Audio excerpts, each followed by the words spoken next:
Hi అండి. అందరికీ నమస్కారం అండి ఫ్రెండ్స్. ఇక ఉద్యోగులకు, పెన్షనర్లకు సూపర్ గుడ్ న్యూస్. ఇక భారీగా పెరగనున్న జీతాలు, పెన్షన్లు అంటూ అప్డేట్ అయితే రావడం జరిగిందండి.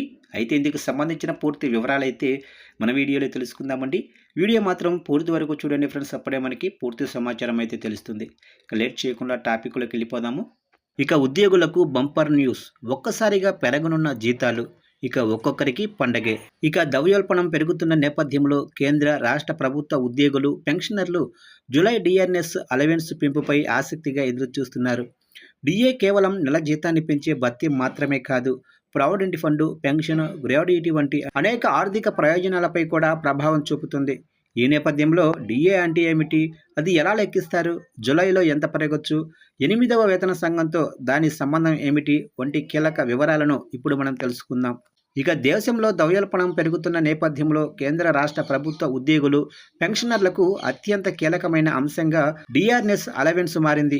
జీవన వ్యయం పెరగటం వల్ల ఉద్యోగులపై పడే అదనపు ఆర్థిక భారాన్ని తగ్గించడానికి ప్రభుత్వం మూల వేతనానికి అదనంగా చెల్లించే భత్యాన్నే డిఏ అంటారు. పెన్షనర్లకు ఇదే ప్రయోజనం డిఆర్ఎస్ రూపంలో అందుతోంది.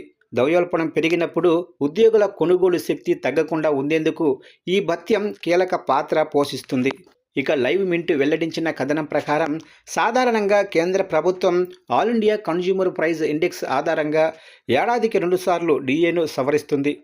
మార్చి, అక్టోబర్ నెలలో అధికారిక ప్రకటన వెలువడిన ఆ పెంపు వరుసగా జనవరి 1, జూలై 1 నుంచి అమల్లోకి వస్తుంది. ఈ ఏడాది ఏప్రిల్లో కేంద్ర ప్రభుత్వం డిఏను 58% నుంచి 60%కి పెంచుతూ నిర్ణయం తీసుకుంది. ఈ పెంపు 2026 జనవరి 1 నుంచి అమల్లోకి వచ్చింది. దీనివల్ల సుమారు 50 లక్షల మంది కేంద్ర ప్రభుత్వ ఉద్యోగులు, 65 లక్షల మంది కేంద్ర ప్రభుత్వ పెన్షనర్లు లబ్ధి పొందుతున్నారు. ఇక ఇప్పుడు ఉద్యోగులు, పెన్షనర్లు అందరూ కూడా జూలై డిఏ పెంపు కోసం ఆసక్తిగా ఎదురు చూస్తున్నారు.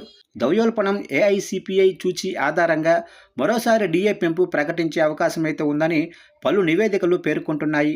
అధికారిక ప్రకటన ఇంకా వెలువడకపోయినా ఉద్యోగ సంఘాలు మరో 3 నుంచి 4% వరకు పెంపు ఉండవచ్చని అంచనా వేస్తున్నాయి. ఇక కేంద్ర ప్రభుత్వం మాత్రమే కాకుండా పలు రాష్ట్ర ప్రభుత్వాలు కూడా ఇటీవల తమ ఉద్యోగులు, పెన్షనర్లకు డిఏ పెంపు ప్రకటించాయి. పశ్చిమ బెంగాల్ ప్రభుత్వం అక్టోబర్ నుంచి అమల్లోకి వచ్చేలా డిఆర్ను 20% పెంచింది. దీంతో ఆ రాష్ట్ర ఉద్యోగులకు డిఏ 38%కి చేరుకుంది. ఇక అస్సాం, అరుణాచల్ ప్రదేశ్, తమిళనాడు, ఒడిశా, ఉత్తరప్రదేశ్ రాష్ట్రాలు కూడా డిఏను 58% నుంచి 60%కి పెంచాయి. తమిళనాడులో ఈ నిర్ణయం వల్ల ప్రభుత్వంపై సంవత్సరానికి సుమారుగా 1230 కోట్ల అదనపు భారం పడనుంది. ఇక బీహారు ప్రభుత్వం 5వ, 6వ, 7వ వేతన సంఘాల పరిధిలోనే ఉద్యోగులకు వేరువేరు శాతాల్లో డిఏ పెంపు ప్రకటించింది.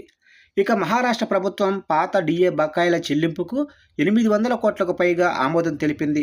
అలాగే ఇండియన్ బ్యాంక్స్ అసోసియేషన్ కూడా బ్యాంకు ఉద్యోగులు, అధికారులకు సవరించిన డిఏ రేట్లను ప్రకటించింది.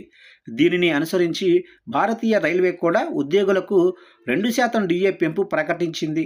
ఇక డిఏ ఎలా లెక్కిస్తారంటే 7వ వేతన సంఘం సిఫార్సుల ప్రకారం కేంద్ర ప్రభుత్వ ఉద్యోగులకు డిఏను గత 12 నెలల ఏఐసిపిఐ సగటు ఆధారంగా లెక్కిస్తారు.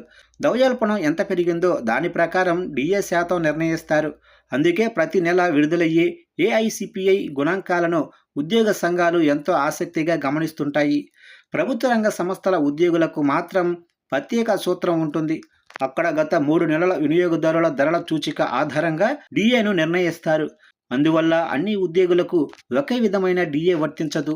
డిఏ పెరగడం అంటే కేవలం నెల జీతం మాత్రమే పెరగటం కాదు.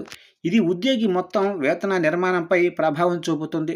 ప్రావిడెంట్ ఫండ్ అంటే పెన్షన్, గ్రాడ్యుటీ, ఇతర అలవెన్సులు వంటి అనేక చెల్లింపులు కూడా ప్రాథమిక వేతనం, డిఏ ఆధారంగానే లెక్కించబడతాయి.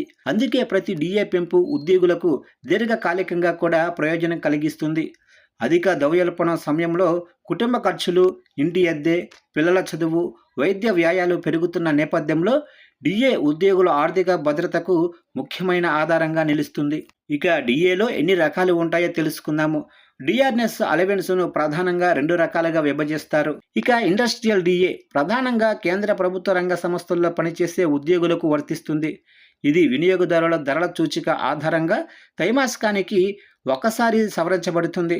అలాగే వేరియబుల్ డిఏ కేంద్ర ప్రభుత్వ ఉద్యోగులకు వర్తిస్తుంది. ఇది సంవత్సరానికి 2 సార్లు ద్రవ్యోల్బణ పరిస్థితులను బట్టి మారుతుంది. ఇక డిఏ విలీనం అంటే ఏమిటంటే, డిఏ 50% దాటిన తర్వాత దానిని ప్రాథమిక వేతనంలో విలీనం చేయాలనే అంశం చాలా కాలంగా చర్చనీయాంశంగా ఉంది. 7వ వేతన సంఘం ఈ అంశాన్ని ప్రస్తావించినప్పటికీ, ప్రస్తుతం డిఏ 60%కి చేరినా దానిని బేసిక్ పేలో విలీనం చేసే ప్రతిపాదన ఏది ప్రభుత్వం పరిశీలనలో లేదని కేంద్ర ప్రభుత్వం ఇప్పటికే స్పష్టం చేసింది.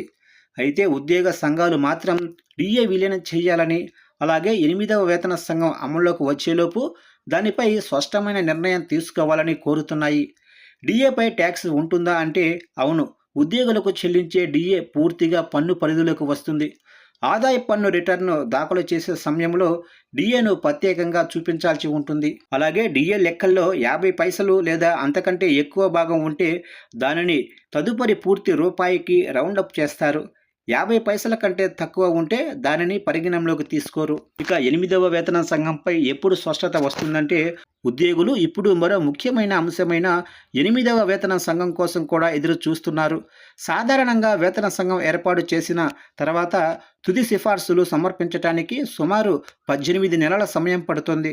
ప్రస్తుతం అంచనాల ప్రకారం 2027 ఫిబ్రవరి నుంచి ఏప్రిల్ మధ్య 8వ వేతన సంఘానికి సంబంధించిన కీలక నిర్ణయాలు వెలువడే అవకాశమైతే ఉందని భావిస్తున్నారు. అప్పటి వరకు ఉద్యోగుల దృష్టి ప్రధానంగా జులై డిఏ పెంపుపైనే ఉంది.